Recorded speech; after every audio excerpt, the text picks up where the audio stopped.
and thank you so much for being here. I really appreciate having a live audience to talk to. I just want to start out by mentioning that I think everybody is aware that we're in trouble. Am I right? Yes. Our Yes. country is in trouble with its health, and our health costs are soaring. Every day they go higher. We all seem to be set out to get some chronic disease because now they can keep us alive for a long time. And that means that we have a long time that we can, contract disease and then not die from it like we might have in the old days. And we have much more of it than we've ever had before. And by chronic disease, I mean the kinds of things like diabetes and heart disease and cancer, arthritis that you get at a certain stage in your life, and it becomes chronic. So healthcare really at that point is disease management. It's really not health care. And what I stand for is health care. So that's what we're going to talk about today. So I'm going to start with the topic of sugar, because sugar has been pointed out to be the most toxic substance that we deal with on a pretty daily basis that leads to these illnesses. And I'll show you the flow chart on how that works.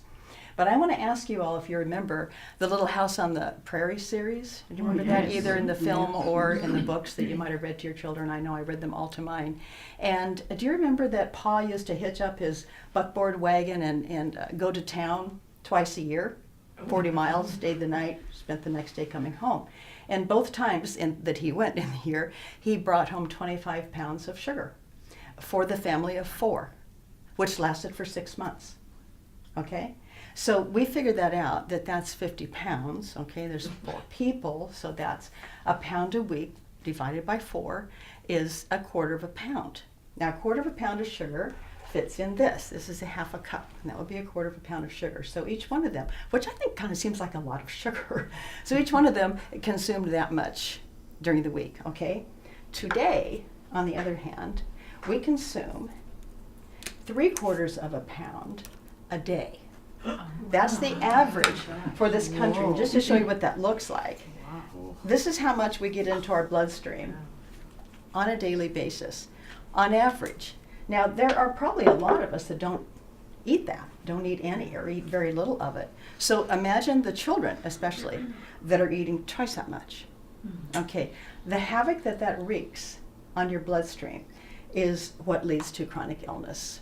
Because when you put sugar in your body, and by sugar I mean all of its forms. So anything, my definition is anything that breaks down into glucose and is in your bloodstream within 15 minutes counts as sugar. And that goes for all of our processed foods because they have been stripped of everything. And then when we take them in with all their oily and sweet and salty, wonderful tastes, they get turned into sugar very, very quickly. So your body is kind of stuck with this amazing amount of stuff to do something with. And as you know, before they discovered insulin for diabetics, people would die from it quite quickly when their sugar went too high because the body just can't cope with it if you don't have insulin. So when sugar goes in and your glucose goes up, insulin comes out to take care of it. And insulin's job is to stuff all those sugar molecules that you can't instantly use for your energy, all these extras, into fat cells. So it's how sugar makes us fat, even though it's not fat. And fat, by the way, doesn't make us fat, which we'll talk about a little bit later on. So then the chain into chronic illness is from, and I'm going to show you my little chart here, a little homemade thing, that from sugar, it goes into the insulin release that we just talked about. Now, what happens with that is that insulin is a highly inflammatory hormone. Okay, it's only supposed to be in the blood for a certain amount of time to get rid of the sugar that's extra, and then kind of pancreas relaxes, everybody goes back to sleep for the afternoon, and until you need it again. But with this much sugar in our food on a daily basis, or double that much, this process is going on constantly. Okay, so what happens is inflammation becomes the next stage. And if any of you are interested in health and you've been following information about disease, you've probably heard that inflammation is the basis that has to happen first before any chronic illness starts. So you don't just not have cancer one day and have cancer the next. You don't just not have diabetes one day you have, and then have it the next. What happens is they have found that the process of inflammation, now we know how to look for it. So we have some wonderful new tests that can go in and look at those markers and see long before you get a disease with a name that you are inflamed. Okay, now I put my little stars all over because inflammation is a red hot situation in your body. If you've ever cut yourself and you know how it just feels horrible for a few days until the healing starts, well, that's because it's so inflamed and it's red. So just think about hurting yourself on the outside. It's exactly how you look on the inside. Everything is red and burning. Okay, so from inflammation then, which is the basis of starting all chronic diseases. We get cardiovascular disease, diabetes, cancer, arthritis, you name anything that's chronic, and it starts with inflammation, okay? Now, how much sugar are we getting and where's it from is the next part. And I'm just going to show some things rather quickly, but I want you just to get a visual on this because to me it's so helpful in making changes for the future. And those of you that have children or know people that have children or might have children someday or whatever, it's really wonderful to have this information in your head before you have to start yanking it. You know, I counsel a lot of moms who have 4-year-olds.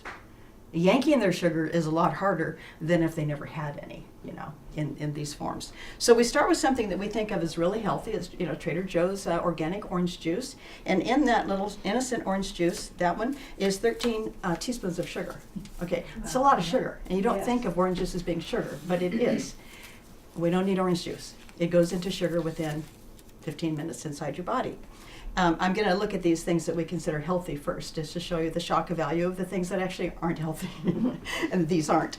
Gatorade, something people really rely on for their kids after soccer, for when they work out or whatever, and it's supposed to be just electrolyte balancing, but actually that little thing has 8.5, 8.5 teaspoons of sugar in it, so that's actually a lot of sugar. Imagine making a drink for yourself where you put 8 or 9 teaspoons of sugar in it. I mean, it's pretty absurd, but this is just normal. And then I moved to, it might be my latest favorite thing, it's called vitamin water. And, it just says 100% of your daily vitamins for blah, blah, blah, blah, blah. But when you look on the back and examine it closely, it's water, and then that much sugar, and then 0.5 of 1%. Of some little vitamins they throw in. You could get that much. You could get that much if you scraped your fingernail across an orange and sniffed it. I mean, that's how much vitamin content is in it. And they're kind of expensive for just water. Mm-hmm. So if you just put water in a jar, which is, by the way, the drink of choice, if you put water in there and added, a teaspoon of sugar instead of 8.5, and then just took a little bit of sea salt for your electrolytes, just a little pinch, and put it in there and shook it up, you'd have a wonderful electrolyte balancing drink for zero money. So, this is just, now to the stuff that we already knew was toxic, okay? This is, you probably wonder where I got this, is an antique shop. It's a very old bottle of Coke, and this is the serving size that we used to get. Remember those days? When I was a kid, they were little tiny things. 6.5 teaspoons in that. Okay, that's way more than you need, but at least it's not as much as in Rockstar. Okay, Rockstar is the drink of choice for a lot of teenagers. It's just like Coke, but it has the advertisement of having caffeine and guarana and ginseng and B vitamins, so it really sounds like a health drink. But this lovely little health drink gives those kids that go surfing before high school this much sugar. Wow. Okay? Now what happens after the insulin takes care of that and gets it out of your bloodstream and your fat cells are now infused with that is you get a blood sugar drop when you have this much sugar, right? And so that same kid, after he finishes surfing, has to have another one on the way to school so he can make through his first few classes. And then he's wondering why at 11 o'clock he can't keep his head up, and he thinks it's because chemistry is boring. It's not the teacher, it's the sugar, okay? So that's our drinks. I just wanted to show you that there's so much evidence that the only thing worth drinking is water. And if you need a little sea salt in it for your electrolytes, go for it, it's cheap. Okay, I'm going to move back to some other products that are in themselves rather shocking. People buy cereal for themselves or their children. This one came free in the LA Times, and I thought it was perfect for my demonstration. I don't have to have a big box. And in this little box of cereal, before you put the sugar on it, it already has this much in it. And that's 1 ounce. Wow. And that's not what people eat. People might eat 3 or 4 of these in a bowl. Okay, so there's your sugar before you add the sugar on that one. Now I just wanted to show you a couple of, what should we call these, concoctions. We have here a nice little wonderful innocent potato, okay. Now when it goes to the industry, it gets turned into these. And this version of the potato has 6.5 teaspoons of sugar in it. It's just that much. It's not much, but 6.5 teaspoons of sugar, and people don't think of this as a sugar snack. Oh, I like the salty things, not the sugar. Well, do you know how much trouble the industry goes to put together fat, sugar, and salt to make it irresistible and addictive? A lot. They pay those guys called food scientists big bucks to come up with something that you can become so addicted to you can't live without it. Another example I have is this nice little ear of organic corn. And if you mess with it enough, you can get this, which has 7 teaspoons of sugar in it. Okay, so now this one I want to show you because it's an example of things in boxes. Actually, all of this stuff really is an example of things in boxes. But this is a good way to demonstrate the amount of flour versus chemicals. Okay, so the first ingredient in this would be some denatured flour, either from corn or soy or wheat or whatever. And they've had all the good stuff taken out of it so that it won't rot, and it'll have a shelf life of 3 years. Wow. And the demonstration I want to show you is that for every 6 ounces of that denatured, already not good for you flour, there's the 6 ounces, there's 4 ounces of chemicals. Oh. Okay, so it's not even mostly denatured flour. Wow. It's over half flour, but it's almost half pure chemicals. And that's why the ingredient list is so long, because those are all the chemicals. It starts with, flour. They don't say denatured flour, but we know that's what it is. And it's usually GMO, it's genetically modified. So you're already starting with something that's not really a very trustworthy food. But maybe the biggest desecration to food as we know it, to me, is what they invented in the 80s called Lunchables. You know that little snack? I used to know a mom who gave those to her kids, and that was back in the 80s, and I was horrified, but now I'm even more horrified. This little innocent looking thing has kind of had a cover put on it. It's a new look, so that you really can't see what's in there, because if you get close to it and look at it, you go, that really doesn't look like food. Well, it's not. Okay, now Oscar Mayer went through a big dip in the 80s. They couldn't get rid of their bologna because the Framingham studies started coming out about heart disease and cholesterol. And so they decided they had to do something about this. So they called together their 11 smartest guys in the area, they were all men, and said, what are we going to do about getting our bologna back on the market? So they came up and invented the Lunchables. So it was a way to get rid of some bologna and some crackers. And then kind of more recently, in the 90s, they decided they weren't selling quite enough, even though they're making billions off of it. They said, what's the missing factor? It's dessert. So now you can get them with Chips Ahoy cookies, or a little piece of a brownie, or a little pudding, or some other product that company makes. So this is the desecration for children. And kids really do take this to school. Now I admit, you can open your refrigerator and you can take out 3 of these for your 3 little packages that you're making for your little kids in 3 seconds. But it only takes 2 minutes to make a good old organic peanut butter sandwich on sprouted bread, which will last them a lot longer as far as energy goes. And this little guy at $1.79, I can make, and this is the on sale price, by the way, I can make the organic peanut butter sandwich on sprouted grain bread, have a little organic apple, slices of celery, and carrots for 50 cents. Okay, so it's not like getting them on sale is a really good deal. And I just wanted to show you that I blew up the, I should say enlarged. I didn't blow up anything, I promise. I enlarged the back so you can see just the list of ingredients for those. It's cheese, meat, and cookie. And that's how many words it takes to describe that non-food. I like to call this, this is the food industry food, but it's actually an oxymoron because there is no food here. Now it is an industry, but it's not food. So we could call it the toxic concoction industry, or we could call it, various names that aren't nice, but it's really not food. So I want you to get that real clear. And then one of the things that I enjoy showing people is my 2-year-old hamburger. I've had this little guy in a bag. I had one that was older, was 3 years old, but it crumbled. It just, literally I took it out of this little thing one day and the bun just kind of crumbled in my hand because it had gotten so desiccated. Now here is this little guy who looks exactly the same as the day I brought him home from the hospital. Okay, looks the same. But in those years, no self-respecting insect or bug or yeast or mold would grow on it. Nothing will go near this. You can leave it outside, and I don't think an animal would touch it unless, I don't know, maybe a possum would eat anything.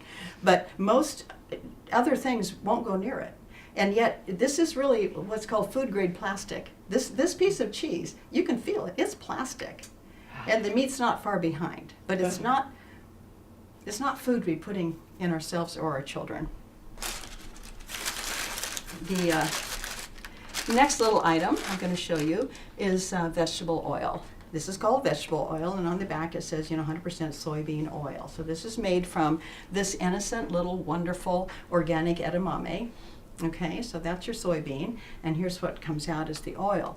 Now, all vegetable oils, be they corn or safflower or soy or canola, they're all put through such an amazing process to get them into this purified look.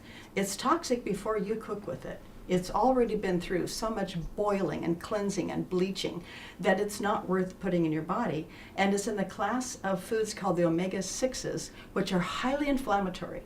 Now, all restaurant food and all fast food and all packaged food uses only this kind of oil. Okay? All the vegetable oils are what are used in preparing our food. Now, the fruit oils are the healthy ones. And the fruit oils I'll talk about over there, would be olive oil, which is a fruit, avocados, which is a fruit, the grapeseed oil, coconut oil. Those are all fruit oils, and those are safe. And some of them have a very high flash point, so you can actually cook at a very high temperature if you need to, but not this stuff. And all salad dressings, by the way, are based on this. So if you take any salad dressing out of a bottle, ever, this is what you're getting. So when you go to a restaurant, ask for your olive oil on the side. They all have it. And squeeze a lemon, put some oil. You'll be happy and healthier for it. Okay, now I'm going to move. Oh, no, I have one more. My favorite. I saved it till the last. My favorite is Milk Duds. And the reason it's my favorite is because the amount of sugar in that package is almost as tall as me. Okay? Now, on the back it says, 3.5 servings. Yeah, right. What teenager in the movie shares them with 3.5 friends? I've seen kids eat the whole bag, the whole box without any trouble at all. Yeah. And picture what your poor little pancreas is doing when it sees this load coming in minute after minute during the movie. It's like, oh my God, what am I supposed to do with all this stuff? It's an amazing thing that we're doing to ourselves. So I like to save him till the end. Okay, moving over to the food, I just want to point out some food groups and how they work to make you healthy, okay?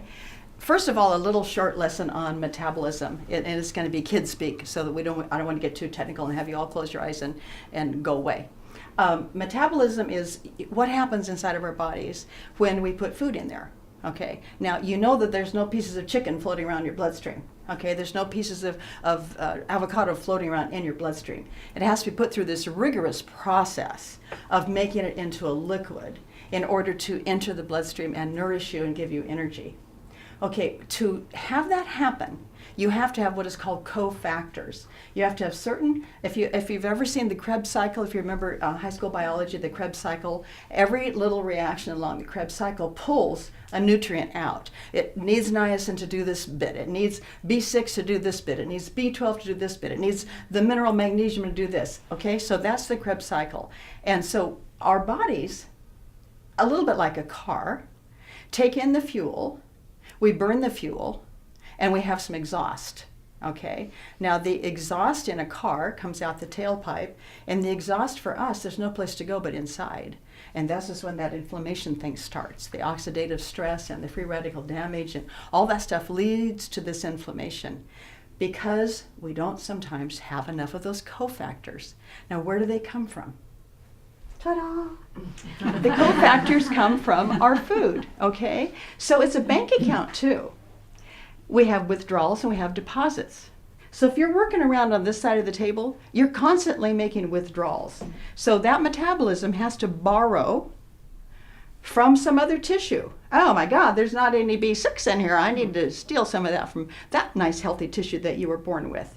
Okay, you can only do that for so many years. You can't be, just like with your bank account, in withdrawal mode all the time. You have to make some deposits. Okay, I really like to be in excess on deposits, both in my bank account and in my body. So if you stick with this side of the table and eat from these food groups, you're not going to be doing withdrawal too often. Okay, and withdrawal is what you go through when you stop your addiction to sugar. And people don't think they're addicted. But think about your favorite thing. Maybe you've given it up. Maybe you used to drink 2 Cokes a day, or some people drink 4, whatever. And you had to go through giving it up because of some health issue. And you know how hard that is. It's no harder than giving up heroin or alcohol. And I've read that. It's not, I didn't make that up. It sets off, the addiction to sugar sets off the same neurohormones and the same chemicals that make us feel good as heroin does. Okay, the very same ones. And I read that in Science Magazine last year. I went, okay, that's why it's so hard for people, because, you know, you have to kind of wean it off or, you know, chew a lot of something to make that feeling go away. Okay, so I'm going to rapidly run through I don't think we need too much explanation of what these are, and you all know how good for you they are because that's all we hear. We know that every study being done nowadays says, what's the cure? Oh, more fruits and vegetables. How do you not get that disease? More fruits and vegetables. How do you make that disease go away? More fruits and vegetables. It's the answer to everything, okay? And most people can't live on just fruits and vegetables. You get a little hungry. Vegans have a hard time not having candy. Vegans are the worst candy eaters in the world because they are so addicted to needing protein that they take it from sugar. So that's just a little inside. When I work with vegans, I try to get them over that a little bit so that they stop eating the sugar. They think, gee, as long as it has no animal product in it, it must be healthy. Well, pure cane sugar has no animal products in it, and 1.5 cups a day is not a good way to go. I think I want to talk about the healthy fats and oils first because they're the category that have been so maligned that people are afraid of fats, and they buy low-fat food, and they eat low-fat food. And actually, when you buy something that says low-fat on it, what thing do you think is going up? Sugar. Carbohydrate, yeah, sugar. Okay, so the more fat they take out, the more carbohydrate you're getting. It's the opposite way you want to go. If you're buying anything that has fat in it, go for the full fat. Enjoy the taste, just don't eat so much. Okay, fat-free cheese, are you serious? What is cheese? It's fat. So if you take the fat out of it, you've got another list of weird chemicals that you don't need, okay? So just eat less of it, but enjoy the real thing. That's what I feel. Walnuts have the most incredible fats in them of all the nuts. So if you like eating nuts, which everybody I hope does, the more you can stick to walnuts and almonds, those are the highest in the nutrients, not just for our brain, but for our fatty acid content in all of our cells. And choose nuts, not these things that have been greased in cottonseed oil. You know, they grease them up. I mean, it's like, can't you just put a nut in a bag? You know, how hard is that? Trader Joe's can do it. And you can put these in your car and in your purse and have them everywhere. You don't need cottonseed oil, which is not a good thing. So we have avocados are in this fat family, and olive oil, and your organic nut butters. I do like to recommend organic. They're not that much more expensive actually if you go to the right stores, because there's a toxicity that can hang around nut factories. So if you can get an organic kind, you're a little bit better ahead. And they're a very good protein. So kids with a peanut butter sandwich with a slice of mozzarella cheese on it, they're so far ahead of a Lunchable. You know, they're doing deposits, not withdrawals when you eat that way. Eggs, another terribly maligned best food on earth. I mean, think of it. It makes chickens. Yeah. You know, it's like, how bad can it be? You know? And it's a wonderful thing. And we now know the cholesterol myth is actually that. It's a myth, which I won't go into, but been reading that, so I think you probably know that. So that covers, I think, the fat family. Then I have all kinds of things that do come in packages, but these are just packaged in factories. They're not industrialized. So we have whole grain brown rice with the strawberry, and we have the organic quinoa, which is a seed. It's not really a grain, so it works in grain-free diets. All different kinds of lentils. I love lentils in every shape and form, especially this one that I make Indian food with, because it's just so great. And then, of course, the spices. And that we know that the East Indian spices are the ones that have absolutely the most nutrition in them, because guess what they are? They are anti-inflammatories. So people with arthritis pain can put turmeric in a skillet with a bunch of olive oil and put that on their food, and in a week their pain will diminish quite a bit, because turmeric is so potent an antioxidant and an anti-inflammatory. So I use all these Indian kind of spices. We have legumes over here. Any kind of bean is a good thing, has tons of fiber, has a lot of carbohydrate. But guess what? When you have a lot of fiber with the food, what happens? Go ahead, answer. It passes through. It goes right through slowly. It doesn't cause this huge jump in your blood sugar. It's a mellow, slow, everybody's happy, even your pancreas. Like, I can handle that, okay? And it'll give you sustenance for a pretty long time. Some of the animal products that I enjoy, especially when in a hurry, are wild-caught sockeye salmon and this pole-caught tuna, which means there's nothing special about a pole or a fishing line that makes the tuna better. It's just that it has to be a small fish. So if it's pole caught, it's a little fish, and little fish don't have the levels of mercury and lead in them that the bigger fish do. So stay away from big fish, eat little fish.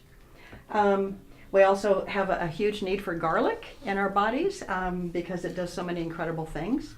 And other things that are in packages are like organic tomatoes, and all kinds of organic beans can be found in cans now. So if you're in a hurry, you can still make an inexpensive, very healthy meal, kind of on the run. It doesn't have to take hours to cook.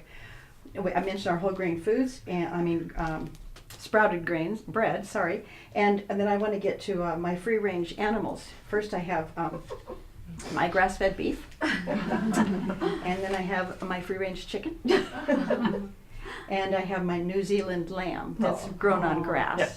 And thank goodness I have a 9-month-old granddaughter, because she loaned me these today. So I do enjoy animal products myself occasionally, and I only buy them if they have had a life.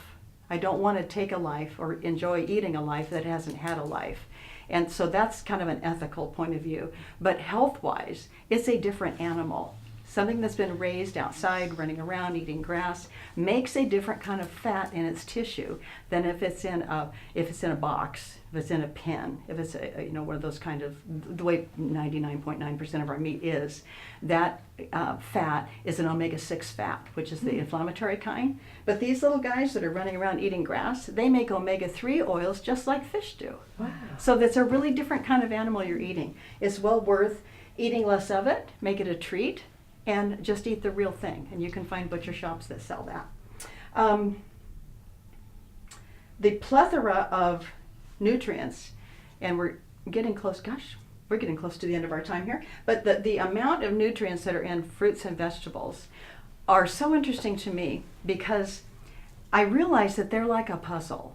And this is from reading different articles about what happens. I'll tell you a short story. There's a Chinese scientist that has been working on discovering the apple for all of his career. He spent 25 years discovering what's in an apple.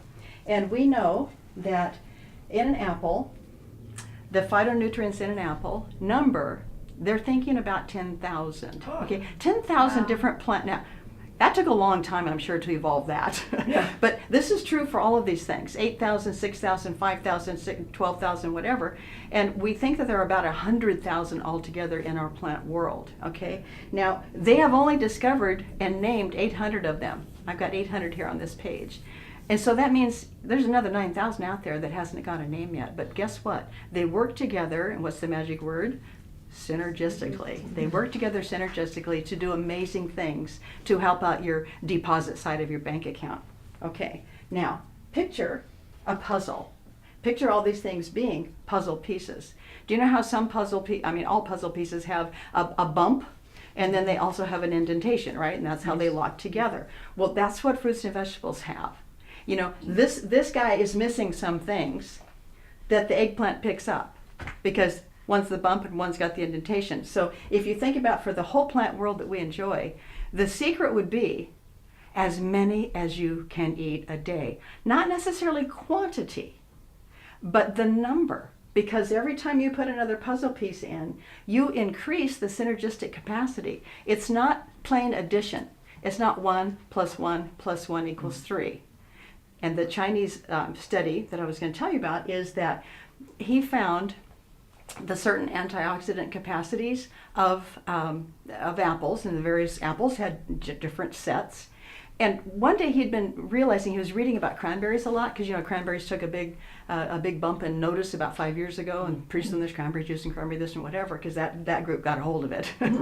Okay, and he then started doing tests of antioxidant capacity by mixing apples with cranberries, and they went from this much antioxidant capacity plus this one to 7 times the amount of either alone.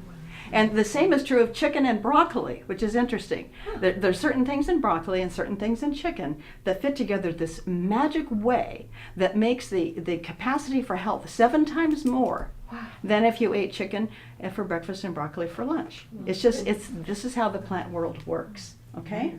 So I think I've covered the basis of what I wanted to do, and I wanted to tell you that this is the basically official end of part 1 of this video, and there will be scrolling across it at the end my website, which is you don't need to remember, but it's www.nutritionletter.net. It's very easy, and also my email address will be on there.